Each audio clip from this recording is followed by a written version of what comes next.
Okay, we're going to talk about back pain and neck pain and spinal degeneration, really degenerative disc disease. We'll talk about DISH, which means diffuse idiopathic skeletal hyperostosis, as well as the things that go with it, OPLL, ossification of the posterior longitudinal ligament. And just for background, one of the main things I do is work as a neuroradiologist. I've looked at many thousands of spines. I used to run a spinal injection clinic. I even did acupuncture, epidural steroids, foraminal nerve blocks, all this stuff. So anyways, this first picture shows us the anatomy of the spine. And what one can see is the abdominal aorta runs right in front of the lumbar spine. It gives off a branch to the spine called the lumbar artery. And then a small twig from the lumbar artery goes up to the upper end plate and down to the lower end plate. The disc itself has no blood vessels, but the disc is alive. The disc runs on anaerobic glycolysis, and it gets its nutrients, its glucose, by diffusion from the end plate. The end plate is just the bottom and the top of the vertebral body. And it then expels its waste products also through diffusion that then goes into the end plate and is taken up by the blood vessels of the end plate. So one can see that the end plate itself, by the way, has relatively poor blood vessels. It's really a growth plate equivalent out of cartilaginous bone, like you see at the end of a long bone. The growth plates, epiphyseal plates. And it's like endocrinal ossification of that bone. Cartilage-related bone doesn't have as good a blood supply. So even under optimal conditions, end plate blood supply is not that great. When you superimpose upon that atherosclerosis from a high-fat diet, diabetes, vasoconstriction from sodium and whatnot, you're talking about rather poor blood supply to the end plate, which then means poor blood supply to the disc, and the disc will start to fail. That's by far the most common cause of back pain and degeneration of the spine. I see this all day long every day, thousands and thousands of cases. This is nonstop. You can basically point to some guy in the street, he's over 50, he's walking a little hunched over, he's got degenerative disc disease of the spine. Okay, some important definitions for talking about these spine disease. Two vertebral bodies and the disc in between is called a spinal segment. We're going to refer to that a lot. The blue, of course, is the discs, and the sacrum has got a bit of a triangular conical shape.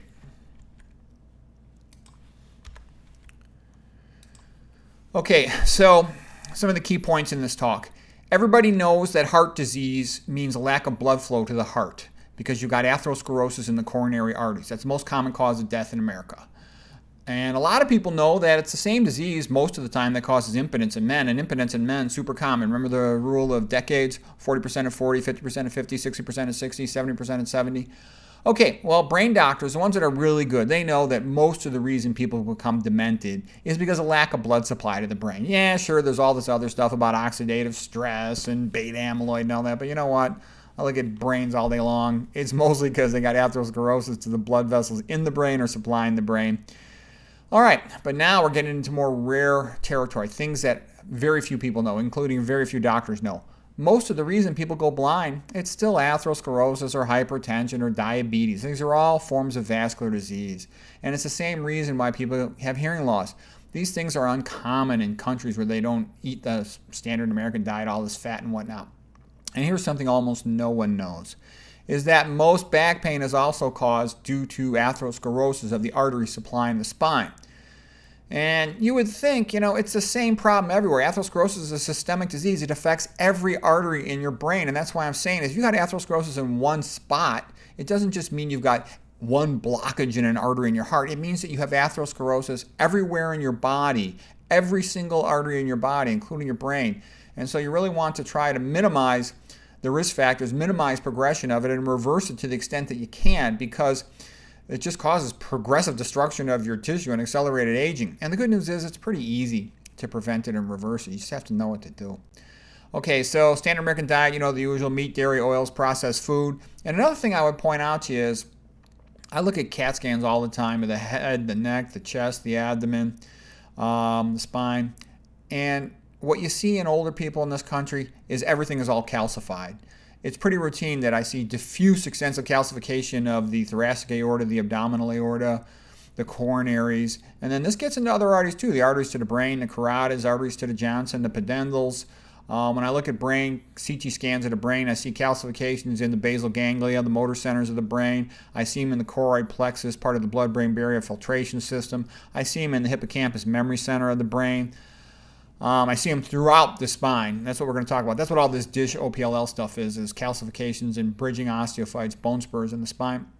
And what I'm getting at, you remember the Greek mythology, Medusa, who could turn people to stone with one look from her. And what I'm trying to say is that's what atherosclerosis does in the human body. It destroys tissue, calcifies it, and moves on to another spot. And I think a big part, and also, when do I see this? People start falling apart after 40 years of age. I say that because if I look at an x-ray of the spine, a 20-year-old guy and a 35-year-old guy, their spinal x-ray is probably going to look the same. But after 40, somebody's got bad habits. You know, they're fat, they smoke, they're alcoholic, they're diabetic or something. I'll start seeing multiple areas of degeneration in their spine. They're starting to develop irreversible disease, and that's kind of my point. Before 35 years of age, everybody looks good. After 35, your habits determine the rate at which you decline. And if you really exercise a lot and you're real healthy, you can even improve and maintain that for a long time. It's interesting. I just read the book Proteinaholic again for like the third time by Garth Davis. It's a good book. And the reason I mentioned it is he was a guy who started out being like one of the Pima, fat and sick. And then he changed his diet, started exercising, and he became like a Tarahumara. So I'll give him credit for that. It's a very good book.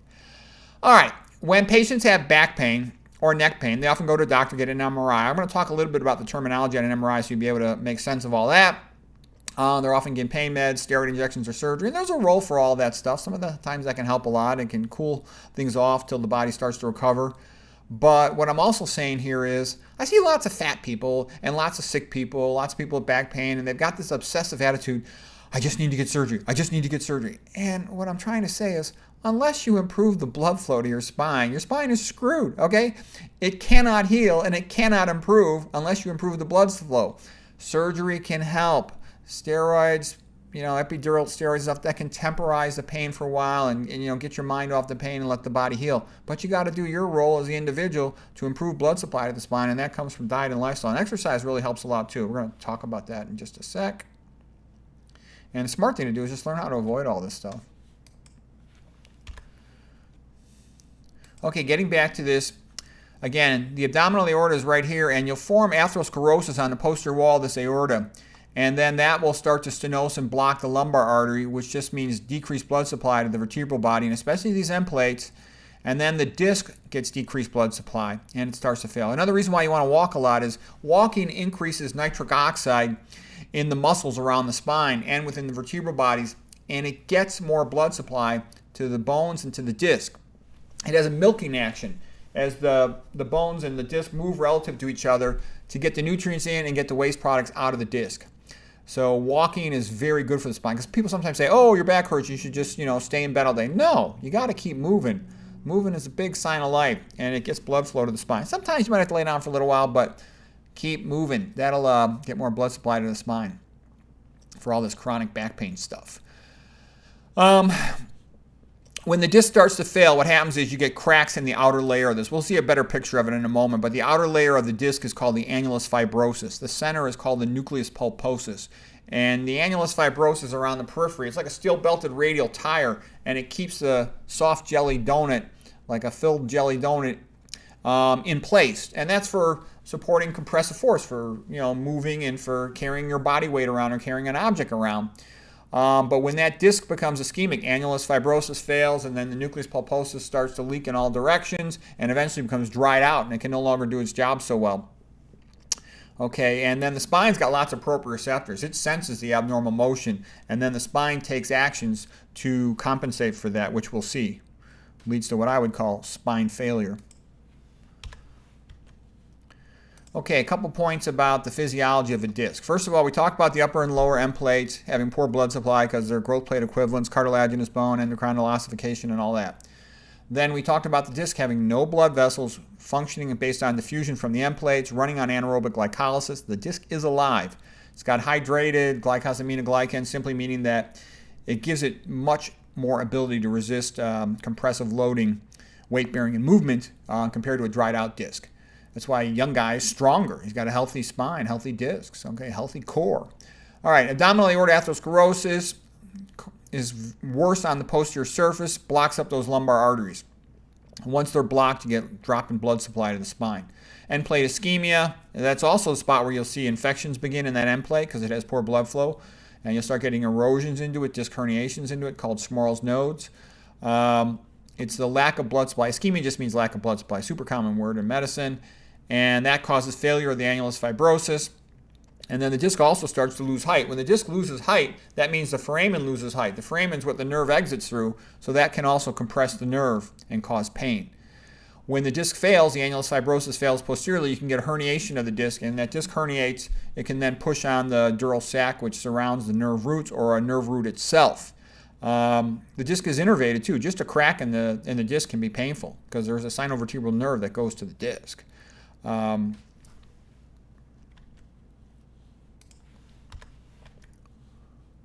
Okay, so here's a picture now showing the orange stuff just was there to indicate the cartilaginous origin of the upper end plate and the lower end plate. Okay, and that's why they have poor blood supply. The center of the vertebral body has good blood supply, relatively speaking. Okay, a tear in the posterior part of the disc is called an annular fissure or an annular tear. Fissure is kind of the newer, more modern word. It's less sort of inflammatory and excitatory. Like tear is, you know, people worry about, does that mean that something happened or just cracked, all right?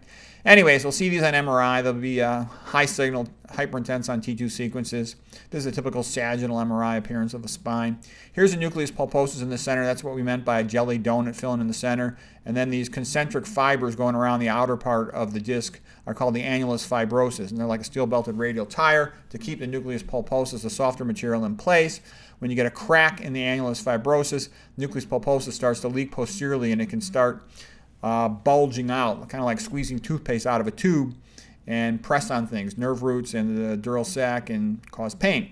Here over here is showing, see how big these discs are in their vertical height, whereas this one has a diminished vertical height. That's a typical degenerative disc. And it'll start out at one level, and because the disc has failed at one level, there'll be abnormal motion. That's going to generate a bone-forming response. But the second thing that happens is, because there's a lack of ability to support weight, the adjacent disc now has to bear more weight, and that increases the speed at which it fails. Okay, so you get accelerated adjacent segment degeneration once you have any initial site of degeneration. That's why these processes can become accelerated and get worse and worse.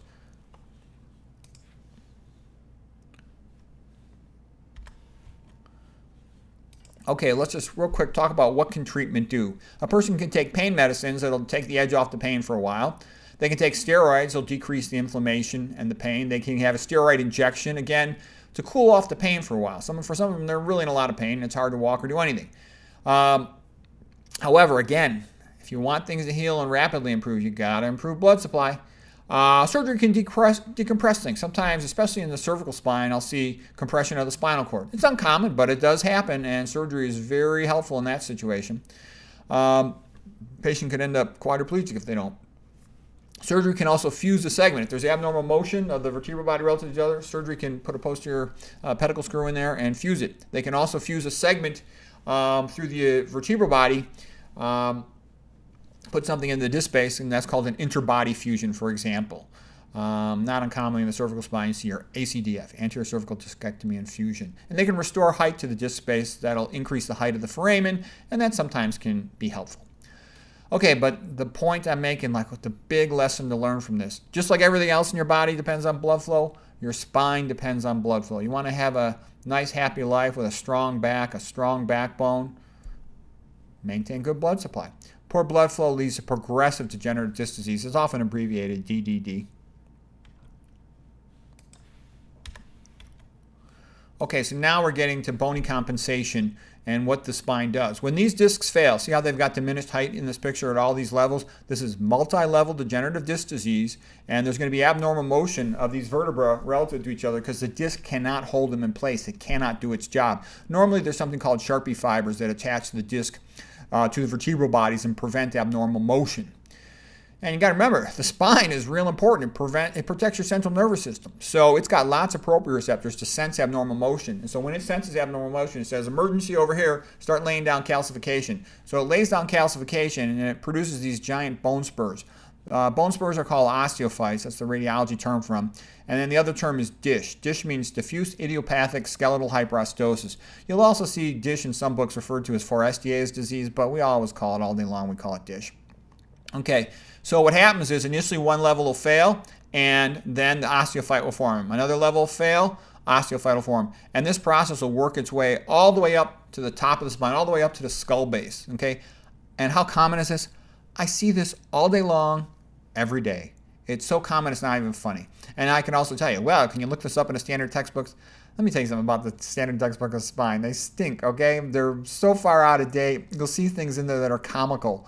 Oh, that dish is a rare condition, or you hear like OPLL is something more often found in people of Asian descent. Yeah, BS. I see it all day long, every day.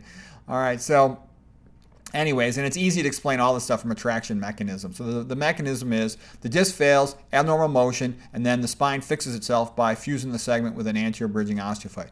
We're going to later learn about sometimes it'll fuse it with a posterior osteophyte as well.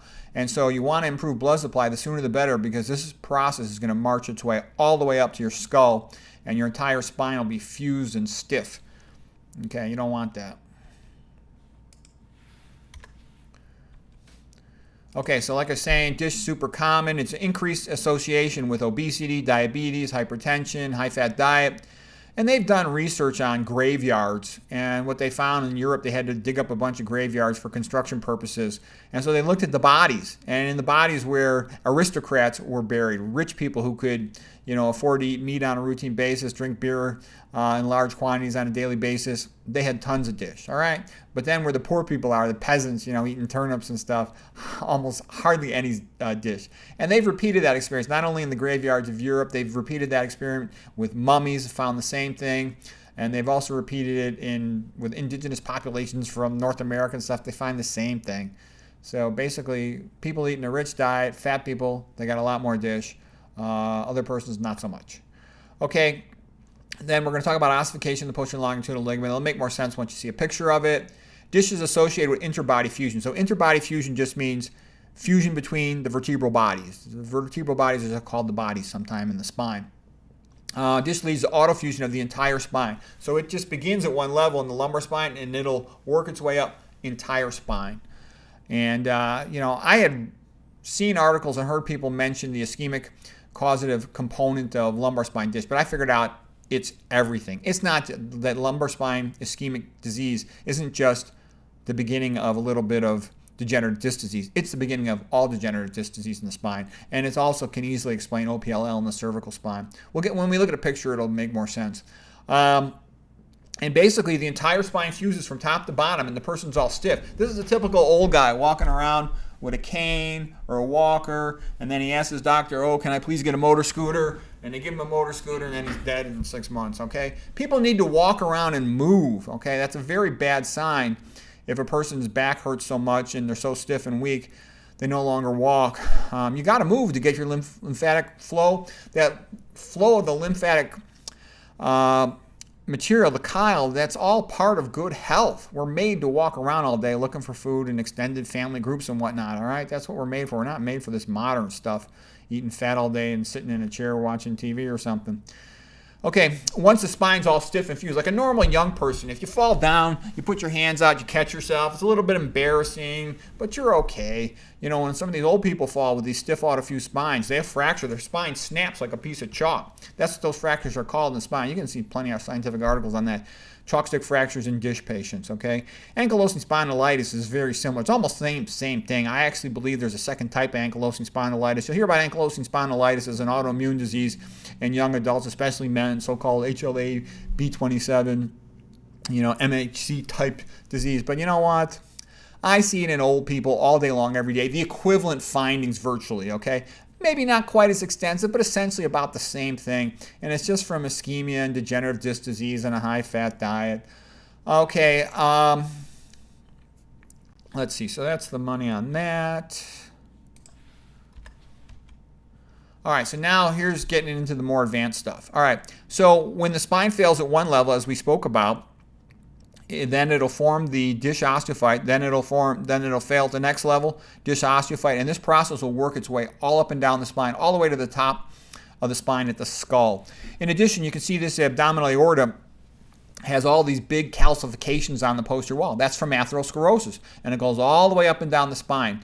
And it's really a destructive process because you lose all the elastic fibers, which means you have a diminished ability to produce diastolic flow. So during contraction of the heart, that's called systole, the aorta expands outward. During diastole, relaxation phase of the heart, the aorta has elastic fibers that have elastic recoil, and those propel blood flow during diastole, the relaxation phase of the heart. Contractility. So the aorta normally is like a second heart, especially the ascending aorta component, right where it comes off the heart.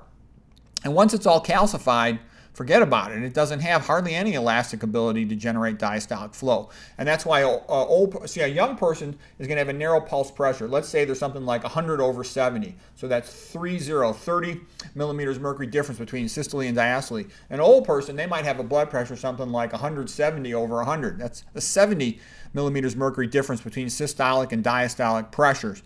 And they just don't have much diastolic flow, which causes all kinds of problems. And you can't recreate those elastic fibers in your ascending thoracic aorta after your early 20s. So what's going to happen is, that's partly why people go down the tubes when they're 35, is when you start, like I said, almost everybody looks pretty good up to about 35, and then there's different rates of decline. And a big part of it is they've calcified their aortas, so they no longer can maintain diastolic flow. Peak systolic flow has to go up to maintain blood supply to the brain. So now they're hypertensive, high systolic pressures, damage arteries all over the place, and they get this progressive decline. Okay, so what you want to do is avoid everything that causes hypertension. Now, to explain this some more, the spine responds to the disc failure and abnormal movement, segmental instability, forming these big, bulky anterior osteophytes, and that's DISH. Then what happens is, because things aren't moving and they're static, anything in the body that no longer moves like it's supposed to will often calcify. So you get calcifications which eventually turn into bone, and they'll fuse these vertebral bodies together. So that's called interbody fusion, fusion of the bodies, the vertebral bodies, okay? And then the posterior longitudinal ligament is this big ligament that runs all along on the posterior surface of the vertebral body. So that will ossify, and that's called ossification of the posterior longitudinal ligament. It begins focally along the posterior surface of the disc. So people will often read these on an MRI. On an MRI, you can't really see the calcification. You can see it unless it's pretty bulky. You can see it obviously and easily on a CT scan. So they'll often read it as calcification of the disc. Posterior disc margin is calcified. Well, that's ossification of the posterior longitudinal ligament, and it gets progressively over time more bulky. It's much more common in the cervical spine, but I see it all the time. I see it almost every day in the lumbar spine as well. And so this is complete fusion of spine. And again, because their spine is stiff and in pain, they don't walk much, all their muscles atrophy. And then when they fall over, the spine can snap like a chalk stick. And that's a classic fracture, the chalk stick fracture. I see one of those every couple of months. That's pretty bad. I see guys go paraplegic, quadriplegic from that. Okay, here is another picture of the spine. Just a little more terminology, because you're going to hear these if you ever look at an MRI report. You want to make sense of it. Okay, Schmorl's node just means the disc can herniate into the vertebral body. A disc herniation that goes posterior but does not exceed the height or the bottom or the upper height of the disc space, that's called a protrusion, which is kind of like the fancy word for a small disc herniation, even though some protrusions can go quite far posteriorly and be big. In general, the word protrusion means small disc herniation. Here's an extrusion. So extrusion means it goes above the height of the disc space or below the height of the disc space. So you would say disc extrusion with upward extension, disc extrusion with downward extension. The implication of the word extrusion is it's a bigger disc herniation, perhaps more likely to need surgery, more likely to be the one causing the pain, more likely to be the so-called pain generator. That's a common term in spine diseases. Where is the pain generator? Meaning, what is the abnormality of the spine that's causing the pain? And it's good to find that out, because if you know what's causing the pain, you can inject epidural steroids next to that level. You can potentially do surgery at that level. But like I said too, a big secret about spine is that most of the time, there's no one single focal pain generator. The entire spine is generated from ischemia, okay? Another thing that's not widely known, but again, I see it every day, is all this fat. I put these big yellow stripes here in the spinal canal, and that is called epidural lipomatosis. So epidural is just the space around the dura. The dura is the name of the sac that encloses the nerve roots. Epi means outside of or above or around. So epidural is the fat around the dural sac with the nerve roots in it. And in some people who are fat, man, they accumulate lots of fat here, and it starts pushing on their nerve roots as they descend through the lumbar spinal canals. And it can occur also in the thoracic spine and the cervical spine, but it's more common in the lumbar, especially in the lower lumbar. And that's called epidural lipomatosis. And if a person loses weight, they can decrease some of that fat, and they'll have less compression of their nerve roots, and they'll have a decrease in their symptoms. They got a good chance to improve significantly. But that's another thing. So this fat accumulating in the spine and all the atherosclerotic stuff we talked about in degeneration of the spine. So once again, diet is a major causative factor in spine. It's the most common causative factor. Being sedentary contributes to it. Okay, real quick, how to improve blood flow. And this is in one of my books here. A Tale of Two Toes in a Hot Tub, How to Improve Blood Flow. Goes into a bunch of other stuff, a lot of jokes in that book. But the bottom line is pretty simple. Eat plants. Why? Because you eat plants, you get more potassium. Potassium is a vasodilator. What else? In the center of the chlorophyll molecule is magnesium. Magnesium is also a vasodilator.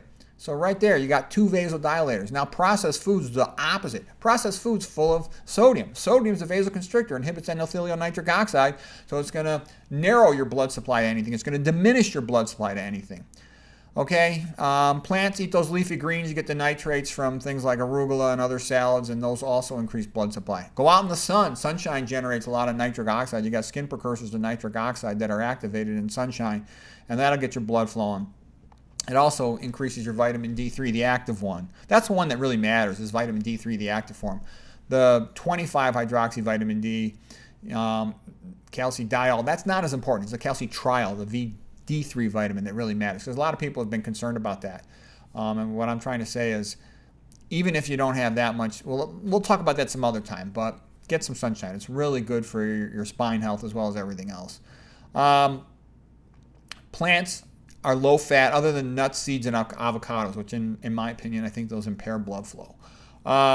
Best diet, also 100% plants. I recommend no meat, not one bite. Forget about meat. It's just, all it does is make you sick. Animal fat, animal protein are poisons, okay? We'll learn that in other lectures, but it's true. All right, no caffeine, no sweets is my recommendation. That's what I do. You can do what you want, but I think that's the best thing a person could do. Avoid processed food. Tons of sodium in processed food. Typical standard American diet, 80% of the sodium is coming from processed food. And, you know, our primitive ancestors probably ate about 200 milligrams a day, at the most 500 milligrams, and whereas a lot of Americans are eating 7,000 or more milligrams of sodium per day. It's not a good idea. Avoid meat. We talked about that. Animal protein, too, raises cholesterol. It's not just the fat. So even if you drank skim milk, it'll raise the cholesterol. Okay. No fish. The joke is, teach a man to avoid fish, you keep him healthy for life. No tobacco, no alcohol. I recommend no alcohol. I know some people are going to tell you have a little bit. Do what you want. I don't drink this stuff. I think it's a bad idea. No oils, no sweets. Sweets, simple sugars will raise your triglycerides, increase your blood fats, and they're atherogenic. We talked about walking a lot, increasing nitric oxide, maintaining muscle strength. Manage your stress, get your sleep, all that. Be resilient, have a purpose in your life that guides you, that helps you to have an inner strength to overcome a lot of diseases. Okay, some quick references. I wrote an entire book on this stuff. Here's one of the versions of my book. Ischemic spine, most common cause of back pain. If you're interested, it goes in a lot more detail. And then I got some other references here on all these papers and whatnot and other books. So anyways, I hope that's helpful. And whatever improves blood supply is good for the heart, good for the brain, good for the Johnson, good for the spine. So hope that helps.